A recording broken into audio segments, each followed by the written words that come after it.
Today, I'm bringing you along with us to fly business class with British Airways again. The first time we focused on the middle seats, and today we're going to look at the window seat and business class cabins and also the middle seat. Make sure you check out the first British Airways business class video that goes more into details about the basics. I'll also bring you along with us to the British Airways Business Lounge in Brazil. I won't focus too much on the British Airways Business Lounge in Heathrow. I've already shown that in a separate video. I'll link that above here. I'm Anne, and on this channel I do luxury travel and fashion content. And so if you like that kind of thing, make sure you subscribe and let's get straight into it. BA Business Class at Heathrow has a dedicated check-in, and then you can head to the lounge for some refreshments before your flight. For this leg, I chose a window seat and my husband went for one of the middle seats next to the window seat. It's very spacious. You get a pillow, a mattress, duvet, and a nice big screen in front of you. I'm on the new Boeing 777 aircraft, which has a 1-2-1 configuration. I wanted to try out the window seat because we usually always go for the middle seats to be sat next to each other,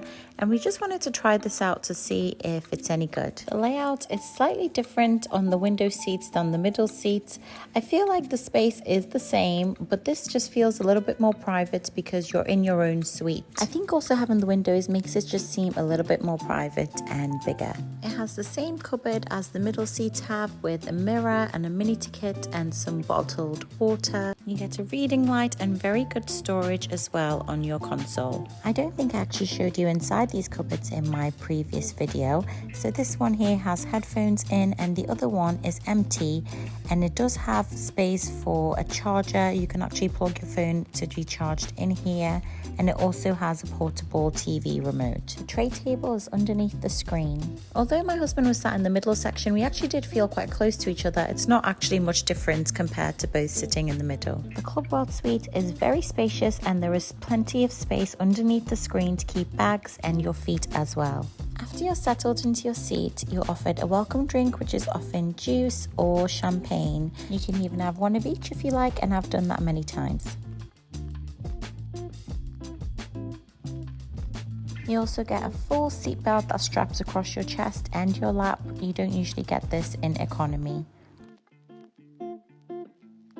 The entertainment system on BA is where it falls short. I think that this is one of the worst airlines for entertainment. They don't really have many new movies, and yeah, other airlines just do this a lot better. With that being said, they do still have a huge range of things. You can definitely find something to keep you entertained for the remainder of your flight. The screen is supposed to be touchscreen, but my husband's it was not working, as you can see, so it's a good thing he had the small controller which is in the side console. This is really handy for when you've converted your seat into a flat bed, because the screen is really far away once you're laid all the way back there.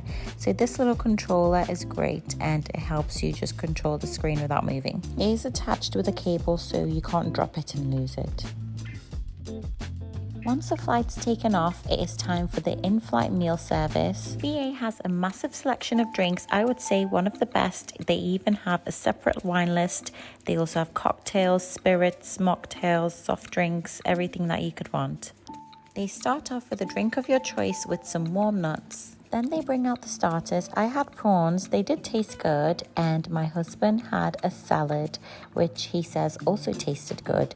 The staff on BA are really friendly and lovely. Then they brought out the mains. We both went for chicken. The food is a lot better in business class than economy, and you get real cutlery and plates. Dessert was a chocolate cake, which was really delicious. Then you can close your door and close your eyes and drift to sleep. I didn't really film much of the door in this flight, but I've got another flight coming up which I show you the door in detail.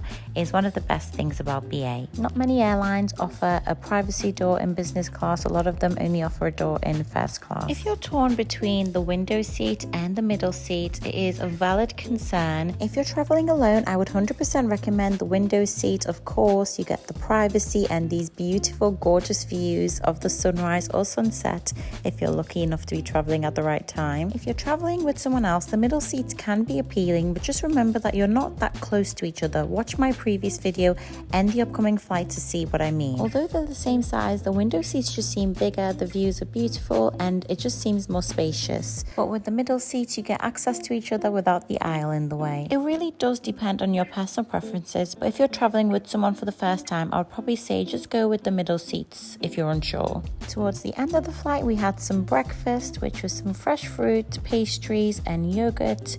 And then we had arrived in Brazil. Now I'm going to bring you along with me on my flight back. British Airways don't have their own lounge in Brazil, so they use the American Airlines Lounge in Rio de Janeiro airport. This is a pretty nice lounge compared to other lounges I've been to in the past. It has a lot of different seating areas. The selection of food is decent. They have a good selection of complimentary drinks, including alcoholic drinks, wines, champagne, juices, and of course all the soft drinks. Let's go on a walking tour and explore this lounge.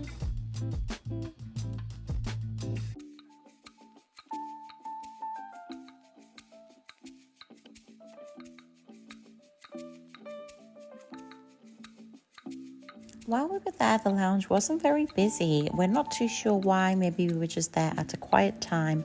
But also, the lounge was really difficult to find and was quite a long walk in the airport. So maybe that contributes to the reason why the lounge was quite quiet. Coming up now to the area where the food is located, it is a really decent food spread.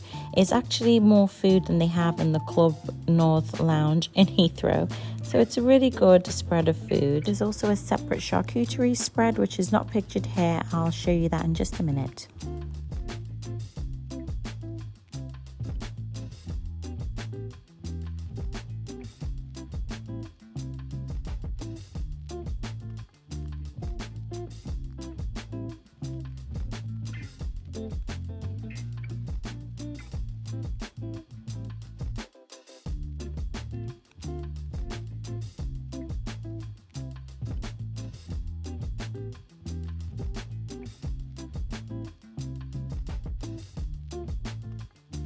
Drinks, as you can see, it's a good amount of spirits. You have some bubbles there, red wines, and in the fridge are the soft drinks. You have lots of water, juices, and they also have some white wine too. They have a good selection of a few different beers for you to try.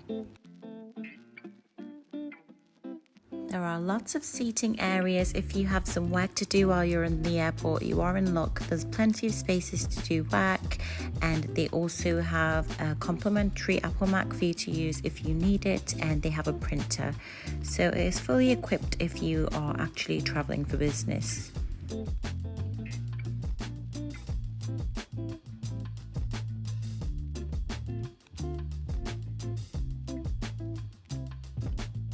They have this private kids area. It's a nice little section with toys, games for kids to play, and it's very good that it has a door in case you have a baby that's being a little bit noisy. Here is a smaller buffet section that I mentioned.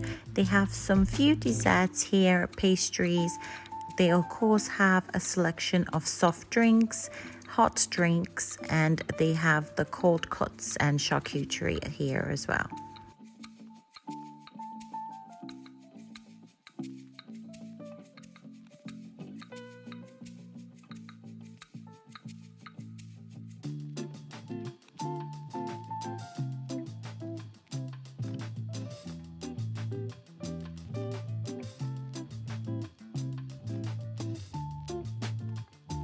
That's the full walkthrough of the lounge. It was a pretty nice one. We did enjoy our time here. I have to mention that the staff were not very friendly.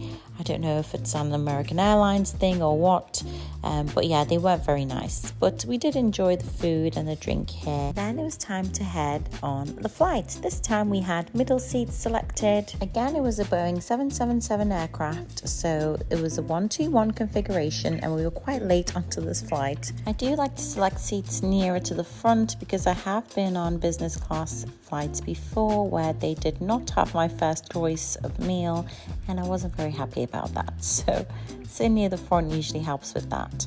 These seats have all the same things that the window seats have, and this is very similar to my original BA business class flights video. The layout is even pretty similar, and there's not really much differences except obviously you don't have a window. I'll give you a little seat tour and let you see for yourself.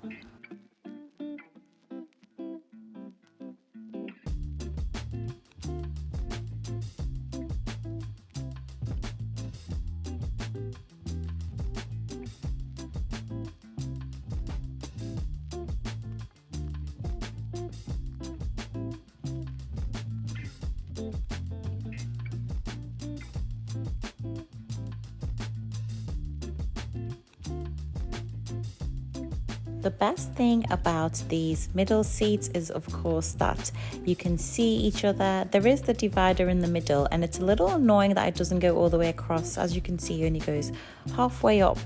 But that still gives a lot of privacy if you're sat next to a stranger. But if you're sat next to someone you know, you'd probably want to see each other a little bit more. But it's still nice to have that. If you do opt for a window seat, then you do have the aisle in between you. And because BA do have doors, it just makes it a little bit more difficult. A really good feature I forgot to mention earlier is that the tray table does fold in half, so you can have it half the size, and that is really handy for if you only have like your welcome drink or something. It doesn't take up too much space because it does take up a lot of your seat when the tray table is open completely. And not many airlines have that in their business class seats, so I think that that is a nice plus. I also wanted to discuss the amenity kit in a little bit more detail because the amenity kit on BA is not as good as some other airlines. It's very basic, it has everything that you need, but some other airlines really do well at this and give you some really quality products, whereas these are just quite basic from White Company. Next up is one of the best parts about choosing BA for your business class flight, and that is the privacy door. You can only start to use this after takeoff and you have to keep it open for landing, but it's so good to have this. It really does make it qualify to be called a suite. Then it was time for the in-flight meal service. Of course, they had a huge selection of drinks that you could choose from. The meal service is always done the same way every time we've flown business class with British Airways. You get your welcome drink with some mixed warm nuts. Then they bring out the starters, and I went for smoked salmon this time. This tasted really, really good. They always bring out bread and salad. The bread is always so delicious, but the butter is usually very cold and not very usable. My husband went for a soup to start with, which he also said tasted good. For mains, we both went for beef, and the food is usually very delicious. We didn't have any dessert because we just wanted to get some sleep, and sometimes it can take a long time because they do bring out the courses 3 separate times, which makes it all take a lot longer than if they just brought all the food out at once. In the morning we were served breakfast. I had a cold breakfast and my hubby had hot. So would I recommend choosing BA for your business class flight? Absolutely. BA remains one of my top picks for business class flights for all the reasons mentioned in this video. Have you flown business class with British Airways? And if you did, what do you think? Let us know in the comments. Thank you so much for watching, and I'll see you in the next video.